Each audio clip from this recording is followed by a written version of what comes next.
So it's nearly football time, and I've got a lot I gotta get off my chest.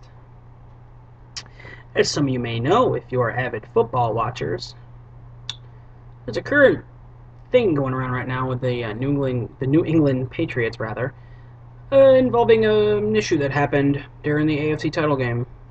Maybe you've heard of it. Deflate-Gate. Not 100% sure what I'm talking about, which I wouldn't know why you wouldn't, based on title above. Basically, it was led to believe that the Patriots, members of the team, were deflating footballs in order to make catching them in the rain, because the conditions in Foxborough were not ideal, helping to catch them in non-ideal weather conditions. I believe it was rainy, easier for them. And the reason why I'm currently ranting about this is because I have family, friends who are Patriots fans. I know a lot of people who are Patriots fans. People I currently volunteer with at my church are New England Patriot fans. Customers at this hotel are Patriots fans. I think my boss is even a Patriots fan. But I'm not. I'm not a fan of the team. I'm not a fan of how... I'm just not a fan of the decisions Belichick makes. I'm not a fan of the kind of person that Brady is. But let's be realistic. That team is probably going to go down as one of the strongest teams in football today. The problem is that they're really getting like a bad legacy behind them, and that's really hurting them right now and really hurting their image.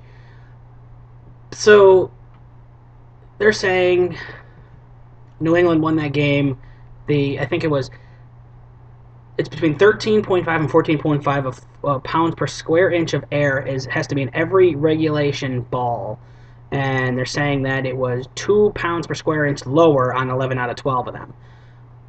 They're currently talking right now as to what to do about this, and here's where I'm coming from.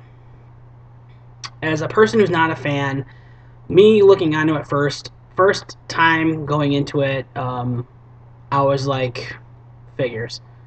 Because of their Spygate issue they had back in 2007, which were against my team, the Jets. But we don't talk about them right now, because they're definitely nothing to talk about. Despite that, despite Tom Brady maybe having his moments where he gets too over emotional, despite the fact that Belichick can be kind of a head case at times, if there's one thing that a football fan cannot stand, it's other people disrespecting the fans. I was pissed off about it when they were doing it to Peyton Manning, okay? And I'm pissed off with what they're doing to fans of New England, okay? You're watching this and you're the type of person that went and found someone on your list of Facebook or whatever and made it your personal mission to troll them and be like, oh, you're supporting the hate and the cheating. You need to burn for that. First of all, get your head checked. Because you need to get your head checked. It's not like the legion of fans got together and said, hey, you want to know it'd be a great idea if they cheated, because, a caliber team like New England sure as heck could not get to the Super Bowl on their own. It's not like they haven't done it before. This is ridiculous. Plain and simple. Okay?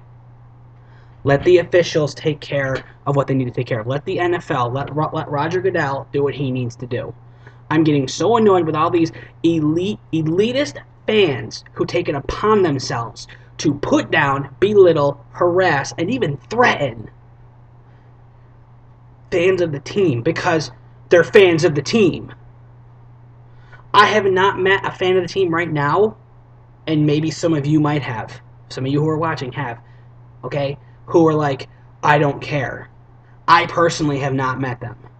I have not talked to or met a person who was a fan of the Patriots that was like, wow, I don't know what to say about this. I had the same feeling about the Jets when they picked up Michael Vick. I had no idea what to make heads or tails of this because of his past history with animal abuse. It's not something to take easy. They're a fan of the team because of how well the team does, or something about the team that they like, and they should not get penalized because they're choosing to like a team who just happened to be caught in a very sensitive situation. Like who you like, don't like who you don't like, but leave the fans alone. It's one thing to have an opinion, but who are you to put it upon yourself to belittle someone else?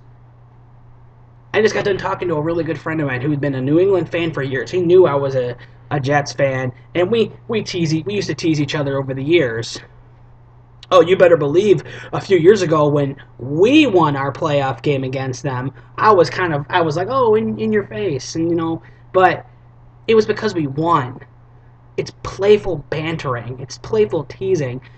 To go out of your way, and first of all, let's be honest right now, despite what happened with the equipment, Colts were not winning that game. 45-7? No. You could have put Gorilla Glue on the hands of every receiver on the Colts, and I guarantee you they would not have won that game. The Colts were playing miserably. You cannot deny facts. Well, New England had a much easier time catching the ball. Let me tell you something. When it comes to quarterbacks who can handle under pressure, Tom Brady can better than Andrew Luck. Andrew Luck, I still think, is a great quarterback, but that game was not for Andrew Luck. They had this game psychologically going in the Patriots. They had it going the whole way. I don't want to hear it. They scored once, and that was in the first quarter. They did nothing since. The defense was all over them. So end of point there. So case in point, just let it run its course. People should be leaving the fans alone. They had nothing to do with this. They're just trying to support. Right now, they're just trying to support themselves. Like anyone else. Like if you're a fan of the Denver Broncos and you found out this was going on with them, how do you go about it? Seattle. Like that would crush you. Just like imagine if you found out that Seattle cheated during the Super Bowl last year and you're a huge Seahawks fan. You don't know how to handle that. And I'm pretty sure you wouldn't like everyone's like, you support a team full of cheaters and look what you did. You won one of the most important games of the year. There you go. That's right now. So yeah.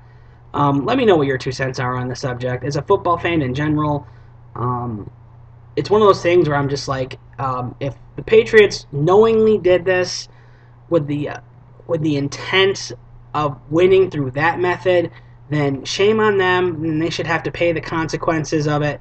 It's not up to the fans or critics to basically go out of their way and turn this into a witch hunt, and even including the fans. Let the NFL do its thing. We only got one more game left. I don't count the Pro Bowl. I don't count that powder puff football 2-hand touch nonsense. It's not football. It's pretty much just practice. But yeah, let me know what you think. Let me know if you think that a lot of people are coming down on the fans pretty hard. Let me know what you think the NFL should be doing to remedy this. And if you're from Canada and have no idea what I'm talking about, just show the love. So yeah, that'll do it for this one. You all take it easy, and Royal Rumble this Sunday.